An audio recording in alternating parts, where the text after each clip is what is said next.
네, 시청자 여러분 안녕하십니까. 주식상담 전화, 주상전화 어김없이 수요일에 돌아왔습니다. 여러분들의 영의정 아나운서 김세영입니다.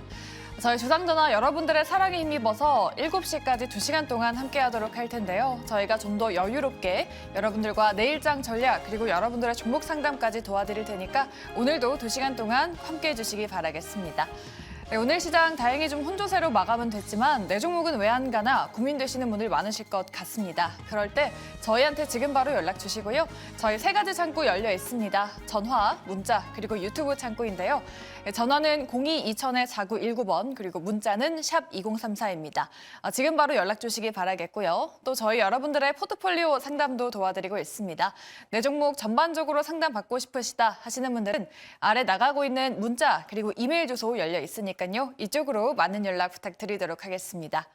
네, 오늘도 저희가 알찬 정보 준비했으니까 끝까지 2시간 동안 함께해 주시기 바라겠고요. 저희 먼저 다음 코너로 넘어가 보도록 할게요. 내일장 장원 급제할 이슈들 저희가 꼽아봤는데요. 어떤 이슈들이 나왔을지 권재현 아나운서 통해 지금 바로 만나보시죠. 네, 여러분들의 또 다른 영의정 아나운서 권재은입니다. 자, 지난주 금요일에 2,700포인트를 이탈했었는데 오늘은 2,600포인트를 이탈했습니다. 당국의 구두 개입 속에 환율은 안정됐지만 오후장 들어서 지수는 힘을 내지 못했는데요. 그래도 장원급제 통해서 급등, 또 급제할 수 있을 만한 이슈들 하나하나 찾아보도록 하겠습니다. 자, 오늘 시장 뜨거웠던 이슈부터 확인해 보도록 할게요. 어제 정재훈 대표님이 픽한 장원급제 섹터, 바로 반도체이죠. 월요일에 미국의 역대급 반도체 보조금 발표가 있었는데 어제 환율이 장중 1,400원을 돌파하면서 이 이슈를 전혀 호재로 받아들이지 못했습니다. 하지만 다시 한번 또 들여다봐야 할 것 같은데요. 오늘 시장에서야 관련주들 반응했습니다. 유니셈, GST 같은 기업들이 강하게 상승하는 모습 보여줬습니다. 다만 오늘 장중에 ASML의 실적 발표가 있었죠. 부진한 실적 내놨었는데 내일 반도체 장비주에는 어떤 영향이 있을지 확인해 보도록 하겠습니다. 자, 두 번째 이슈도 바로 만나보도록 할게요. 어제 이지은 대표가 장원급제 섹터로 픽했던 화장품 섹터입니다. 오늘장 바로 반영됐는데요. 환율 상승 수출 수혜주로 화장품과 또 식품주가 떠오르고 있습니다. 오늘 삼양식품과 오리온이 52주 신고가 기록했고요. 또 아모레퍼시픽을 비롯한 화장품 중소형주들도 수출 호조로 급등하는 모습 보여줬습니다. 마지막 이슈도 한번 확인해 보도록 할게요. 어제 주상전화 종목 상담으로 전선주에 대한 상담이 참 많이 들어왔습니다. 그만큼 급락했기 때문이었죠. 박수범 이사는 매도하지 말고 반등을 기다리자라는 전략 세워줬었는데요. 하루 만에 다행히도 반등이 나왔습니다. AI 모멘텀과 구리 가격 상승 수에 안고 전선주 계속 봐야 할지도 오늘 확인해 보도록 할게요. 자, 그럼 전문가분들과 함께 자세하게 이야기 나눠보도록 하겠습니다. 내일장 장원급제 지금 바로 출발합니다.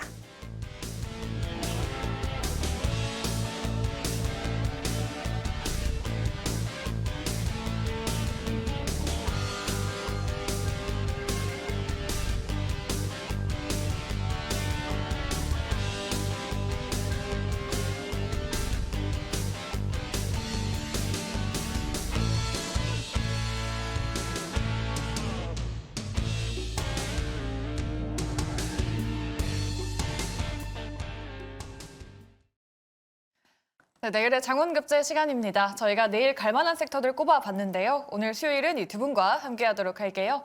변영인 대표, 김태성 본부장 모셨습니다. 두 분 안녕하십니까? 네, 반갑습니다. 안녕하세요. 네, 그럼 내일장 장원급제를 위해서 핫했던 섹터들 한번 먼저 화면으로 만나보도록 하겠습니다. 자, 오늘 시장에서 삼성전자 투자 확대 관련해서 반도체 장비주들 유니셈을 필두로 급등하는 모습 보여줬고요. 또 수출 확대, 환율 수혜주로 화장품주도 강했습니다. 또 광고 섹터도 급등하는 모습 보여줬고요. 전력기기는 급락을 딛고 반등했는데 자, 과연 두 분은 어떤 섹터를 꼽아줬을지 화면으로 만나보도록 할게요. 김태성 본부장님은 방산 섹터를 내일장 장원급제 섹터로 꼽았고요. 변영인 대표는 전력기기를 꼽았습니다. 네, 그럼 이 중에 6% 오른 방산주부터 한번 짚어보도록 할게요. 오늘 K 방산주들이 상승했습니다. 이 수출의 효자로 떠오른 게 이제 방산인데 또 수주 행보도 이어가고 있고 올해 1분기 실적도 전체적으로 좋을 것이다라는 의견이 나오고 있습니다. 과연 두 분 다 긍정으로 보셨을지 의견부터 한번 보도록 할게요. 방산주에 대한 의견 보여주시죠. 네, 두 분 다 긍정을 들어주셨습니다. 우주방산주 일단은 김태성 본부장님이 찍어주신 거니까 최근에 그래도 좀 주가 많이 올라온 종목들이 많긴 하잖아요. 그렇죠. 수주 행보를 좀 지켜보면서 지금이라도 좀 투자해봐도 괜찮을까요? 일단 계속 저는 관심을 좀 갖는 게 현실적으로 맞지 않을까라는 생각이 듭니다. 사실 지금 우리나라 증시뿐만 아니라 글로벌 증시가 만약 여기서 한 번 더 어떤 대내의 변수가 나오게 된다라고 하면 이제 크게 두 가지를 좀 꼽을 수 있을 것 같거든요. 네. 첫 번째는 금리 인하 시기. 두 번째 같은 경우에는 아무래도 중동의 지정학적 리스크 그런 상황이기 때문에 이 포트폴리오의 어떤 해지 역할을 좀 할 수 있는 섹터라든지 기업은 꼭 있어야 되지 않을까라는 생각이 들고 있고 방산 같은 경우에는 고환율 그리고 이제 중동의 지정학적 리스크의 이벤트, 그러니까 양쪽 모두 이슈에 대한 어떤 수혜를 좀 받을 수 있는 산업과 기업이기 때문에 이쪽을 좀 보시는 게 좋지 않을까라는 생각이 들고 있고요. 단순히 그냥 테마적으로 보신다라기보다는 저는 수주 잔고가 좀 확실하게 잡혀 있는 기업들이 굉장히 많습니다. 그렇기에 실적주 위주로 한번 포트폴리오를 편입을 해 놓는 게 가장 좋지 않을까. 방산주를 두 가지로 이제 굳이 분류를 하자면 소형주, 그러니까 빅텍, 퍼스텍, 스페코를 이제 말씀드릴 수 있을 것 같고 중대형주 쪽에서는 당연히 현대로템, 뭐 하나에어로스페이스, LIG 넥스원을 좀 뽑을 수 있을 것 같은데 저는 이 방산 내에 중소형주 쪽보다는 그래도 이제 대형주 쪽으로 한번 우리가 관심을 가져보시는 게 더 좋지 않겠는가라는 의견 드려보도록 하겠습니다. 대형주 쪽을 보자라고 말씀해 주셨어요. 네, 그럼 변영인 대표님 의견도 좀 궁금합니다. 그래도 방산주 긍정 의견 남겨주셨는데 아무래도 주말 동안 전쟁 리스크가 있었는데 좀 뒤늦게 반영된 거 아닌가 싶기도 한데 그냥 실적으로 보는 게 좋을까요? 아니면 모멘텀으로 보는 게 좋을까요? 우리가 지금 과거 사례를 좀 참고해 볼 필요가 있는데 2022년도 러시아와 우크라이나 전쟁 초기까지만 하더라도 22년도 2월과 3월 당시에 중소형주에 대한 방산주가 좀 움직였었고 네. 그때는 뭐 이 유럽 최대 곡창지대이기 때문에 뭐 사료 곡물주가 좀 급등을 했었는데 네. 공교롭게도 방산주가 실질적인 이 동유럽권 국가들의 군비 증강으로 인해서 실질적인 또 수주로 좀 이어졌던 시기가 2022년도 하반기입니다. 네. 그래서 2023년도에 오히려 이 무기 수출에 대한 규모가 더 확대됐다는 측면들을 고려해 보면 지금 중동발 리스크에 관련해서는 선제적으로는 방산주, 즉 중소형주에 관련된 어떤 단기 테마성 수급이 좀 유입된 흐름들 좀 있지만 우리가 주목해야 될 포인트는 2월 달에 사우디아라비아가 LIG 넥스원의 신궁2 무기 10기를 좀 도입을 했죠. 그런데 최근에 나온 메시지들을 보면 30대를 추가로 더 구매할 수 있다.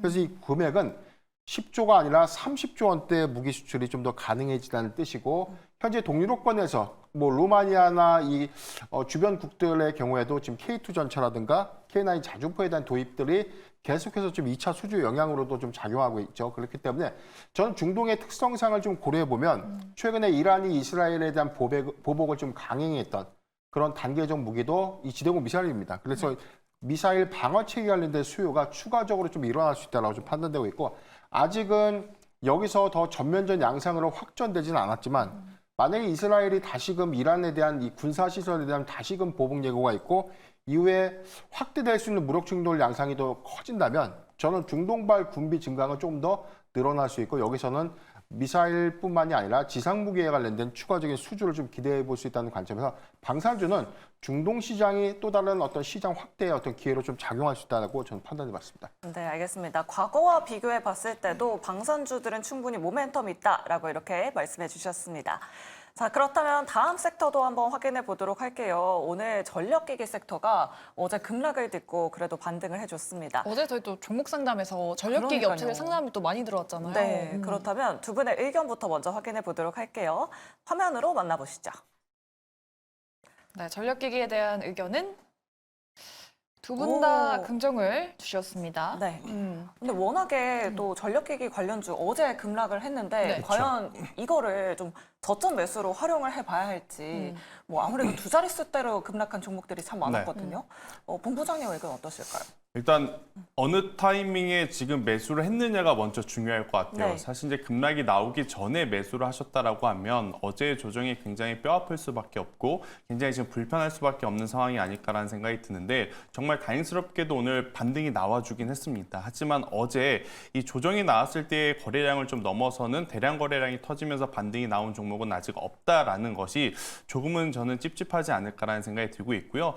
산업에 대한 긍정적인 뷰는 저는 계속해서 장기적으로 보는 것은 좋다라고 보입니다. 하지만 주가의 변동성이 어제 이제 처음으로 크게 하락으로 이제 나타났기 때문에 지금의 어떤 조정의 끝을 좀 잡고자라고 하시는 것보다는 저는 천천히 뭐 여러 번의 이제 분할 매수를 통해서 단가를 관리하시는 게 현실적으로 더 좋지 않겠는가라는 의견 한번 드려보도록 하겠고요. 지금 이제 반도체 IT 업황 자체가 좀 살아나야 됩니다. 그런데 지금 이쪽에서 수급이 강하게 들어오기가 어려운 게 뭐냐면 결국 원달러 환율에 대한 부담이거든요. 그러면 제한적인 자금이 들어왔을 때 반도체와 전력기기 혹은 액침냉각 혹은 유리기판 한 번에 다 올릴 것이냐, 저는 그러지 못할 가능성이 높다라는 생각이 들어요. 그래서 후순위로 좀 밀릴 수밖에 없을 것 같아요. 오늘처럼 이제 반도체 장비주들이 상대적으로 좀 먼저 올랐지 않습니까? 뭐 전력기기 쪽도 안 오른 것은 아닌데 지금 위치에서 완벽하게 어떤 어제의 조정을 좀 메꾸는 장대 양봉이 나오는 것을 기대하는 것은 저는 조금 욕심일 수는 있다. 하지만 결국 길게 봤을 때는 주도주 한켠에 자리 잡은 섹터이고 정말로 숫자가 찍히고 있는 산업이라서 길게 보실 분들 같은 경우에는 지금 위치부터 천천히 분할 매수를 하시는 게 저는 맞다라는 의견을 드려보도록 하겠습니다. 네, 알겠습니다. 이 전력기기는 어제도 상담이 많이 들어온 만큼 고민이신 분들이 많으실 것 같은데 이 섹터를 또 변영인 대표님이 꼽아주셨거든요. 그러면은 전력기기 업체들은 이제 추세가 꺾인 게 아니라 지금이라도 담아봐도 괜찮다의 그런 의견이실까요? 지난주에 이 전력기기 관련 종목들이 52주 신고가를 좀 경신을 했고요. 여기서 추가적인 상승 여력 관점에서는 그 상승의 탄력도는 좀 다소 떨어질 수는 있겠으나 전 중기적 관점에서 추가 상승의 여력은 있다라고 좀 보고 있습니다. 다만 어제 급락의 경우에는 대외 이슈가 좀 변수가 좀 됐었고 중동의 지정학적 리스크, 그다음에 국채금리의 급등, 그리고 환율의 변수 요인들이 좀 작용을 했는데 사실 2023년도 사상 최대 실적 기조를 우리가 좀 복귀해 보면 현재 그 당시에 이 호실적임에도 불구하고 주가의 가치는 사실상 좀 덜 반영된 측면들이 좀 있었기 때문에 그 이전까지만 하더라도 PBR도 굉장히 좀 낮았었고요. 그래서 좀 올해 초에 반영됐던 주가의 흐름들은 지난해 실적을 밸류에이션에 좀 저는 반영을 했다라고 보고 있습니다. 다만 추가적인 상승 여력에서는 아직 미래 가치죠. AI 산업이 개화되고 있고 전력 인프라에 관련된 투자가 지속적으로 좀 증가됐는 부분. 그리고 2024년도부터 저는 길게는 한 2026년도까지는 공급자가 우위에 있는 시장 조성 안에서 최근에 뭐 구리 가격이 굉장히 좀 급등하고 있는 이유들은 오히려 2분기 실적이 크게 개선될 수 있는 여기.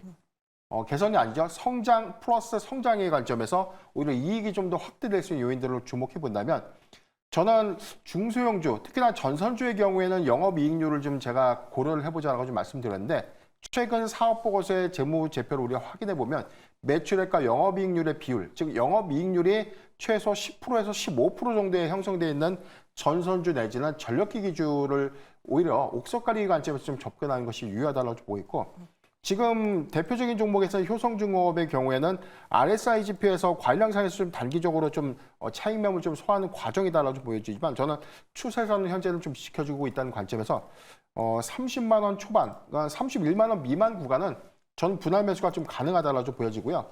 HD 현대일렉트릭의 경우에는 지금 과매수권 진입 이후에 살짝 좀 이탈은 했지만 추세적으로는 오히려 효성중공업에 비해서는 뭐 상승 탄력도가 더 크게 좀 일어날 수 있다. 이 부분은 1분기 실적 기대감은 아직은 남아있다는 점을 좀 고려하면 좋을 것 같습니다. 네, 알겠습니다. 전력기기에 대한 두 분의 긍정 의견 들어봤고요. 최근에 달러가 강세를 보이면서 그에 따라 수혜를 볼 수 있는 기업들의 주가 상승이 두드러지고 있습니다. 일단 뭐 아모레퍼시픽, LG생활건강 같은 화장품주도 있고요. 또 삼양식품 같은 식품주도 좀 꼽히고 있는데 과연 화장품주가 앞으로도 강달러 수혜 받아갈 수 있을지 저희가 두 분의 의견 받아봤습니다. 열어주시죠. 이번에도 두 분 다 긍정이십니다. 그러니까요. 올 긍정이 나왔네요. 네, 오늘. 저희가 섹터를 좀 잘 뽑았나 봅니다. 그러니까요. 화장품주 최근에 좀 많이 오르긴 했는데 김태성 본부장님은 화장품주 안에서 어떤 쪽을 봐야 된다고 보시는지 강달러에 정말 수혜를 받을 수 있는 섹터인가요, 이게? 충분히 저는 수혜를 좀 받을 수 있다 생각이 들고 있고 오늘 지금 이제 짚어주신 세 가지 섹터의 공통점이 뭐냐면 실적에 대한 키워드를 좀 달고 있기 때문에 저는 현재 시점에서 꼭 보셔도 괜찮지 않나라는 생각이 들어요. 일단 이제 고민이 될 수밖에 없습니다. 어떤 고민이 될 거냐면 작년 3분기부터 4분기 그리고 올해 1분기 가장 좋았던 모습을 보였던 건 사실 중저가 브랜드였지 않습니까? 대표적으로 뭐 VT도 말씀드릴 수 있을 것 같고 뭐 아이패밀리 SC라든지 아니면 뭐 클리오라는 기업들도 이제 많이 거론이 되는데 현재 구간에서 사실 개인 투자자 입장에서 가격적인 메리트가 생긴 쪽은 또 아이러니하게 LG생활건강, 아모레퍼시픽이에요. 그러다 보니까 과거라고 하긴 그렇죠. 기존에 이제 주도 기업을 공략을 할 건지 아니면 최근까지 소외받았지만 그래도 중국인들이 다시 우리나라에 이제 찾아온다라고 하는 이슈까지 좀 붙어 있는 뭐 대형주를 지금 매수를 할 건지 굉장히 좀 고민이 많으실 것 같은데 네. 저는 우선은 그래도 중저가 브랜드 쪽에 조금 더 포커스를 맞추는 게 맞지 않을까라는 생각이 듭니다. 왜냐하면 대형주들 같은 경우에는 실적이 정말 개선이 되는지 여부를 눈으로 확인을 하고 매수를 해도 저는 타이밍상 늦지 않는다라고 생각이 들고 있고요. 대신에 이제 중저가 브랜드 같은 경우에는 올리브영에 대한 엄청난 흥행 또 그 안에서 판매되는 다수의 제품들의 실적 자체가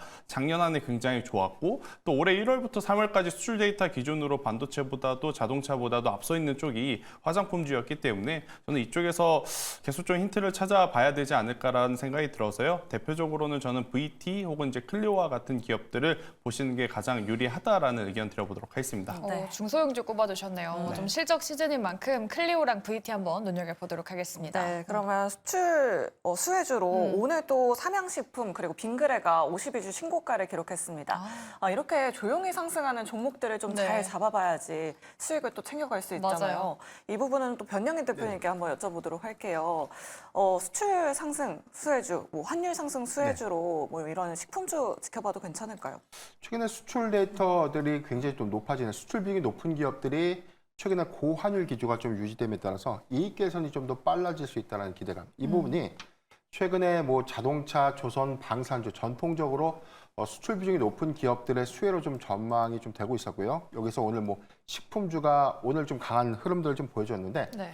우리가 좀 주의해야 될 포인트는 좀 있다라고 좀 말씀드리겠습니다. 수출 비중이 90%가 좀 넘어가는 기업들의 경우에는 회계 연도 우리가 분기 결산을 만약에 이제 하지 않습니까? 분기 결산 시점에 환율을 대비해서 판매량 대비해서 결제 대금을 달러로 좀 수령할 때 이 당시에 외화 가치가 오히려 결제 대금이 좀 더 높아가는 환율의 상승 효과로 인해서 외화 환산 이익이 발생되게 되면 영업의 수익으로 좀 계산이 되기 때문에 당기 순이익이 크게 좀 증가될 수 있는 요인으로 작용할 수 있는데 공교롭게 좀 자동차라든가 조선, 방산주의 경우에는 결제대금 텀들이 좀 더 긴 대신에 오히려 외화 환산 이익에 대한 이 유입 가능성들이 좀 큰 업종이다라고 좀 보여주면 식품주의 경우에는 수출 데이터 상에서는 많은 수출량을 이끌었기 때문에 고환율 수혜주는 맞는데 반대로 이 식품주의 원재료 매입비, 밀가루라든가 주요 이 원재료비의 경우에는 수입 의존도가 굉장히 높습니다. 그렇기 때문에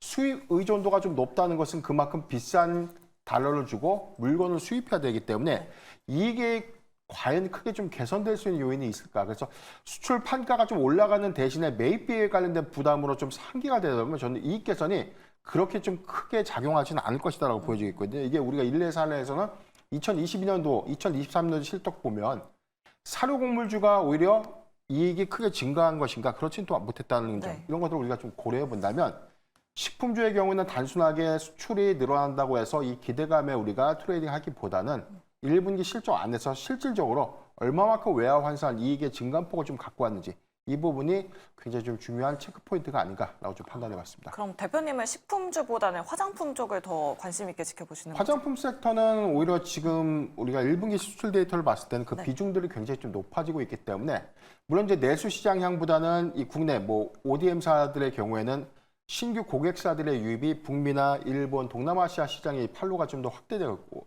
마찬가지로 인디 브랜드 역시도 해외향 유통 포지션들이 좀 더 높은 기업들은 당연히 이제 수출 데이터에 관련된 어떤 기대감들, 고환율 안에서에 대한 이익 개선들도 효과를 좀 작용될 수 있는데 식품주의 경우에는 다 그렇다는 것은 아니지만 대체적인 수입 의존도가 높은 삼양식품의 경우에는 주 원재료가 소맥입니다. 밀가루를 수입해서 이걸 가공해서 좀 판매하는 어떤 역량들 그렇기 때문에 해외 수입 의존도가 낮은 식품 종목들은 우리가 좀 주목해봐야 되지만 옥석 관리기는 좀 필요하다라고 좀 말씀드리겠습니다. 네, 알겠습니다. 이렇게 오늘 시장 핫했었던 이슈들 체크해봤습니다. 탑픽 섹터 내일 시장에서 주목해보시면 좋을 것 같고요. 여러분들 종목 고민 전화 굉장히 많이 들어오고 있습니다. 아래 나오고 있는 전화번호 02-2000-4919번 활짝 열려있고요. 문자메시지 샵 2034로 고민되시는 종목명, 매수가 비중 보내주셔도 저희 두 분의 전문가분들이 냉철한 상담 도와드리도록 하겠습니다. 네, 그리고 저희 여러분들의 포트폴리오 상담도 도와드리고 있습니다. 내 종목 전반 전반적으로 상담받고 싶으시다 하시는 분들은 아래 나가고 있는 문자 그리고 이메일 주소 이용하셔서 포트폴리오 보내주시면 저희가 한 분 한 분 꼼꼼하게 도와드릴 테니까요. 많은 연락 부탁드리도록 하겠습니다. 네, 그럼 저희 종목 상담으로 바로 돌아오도록 하겠습니다.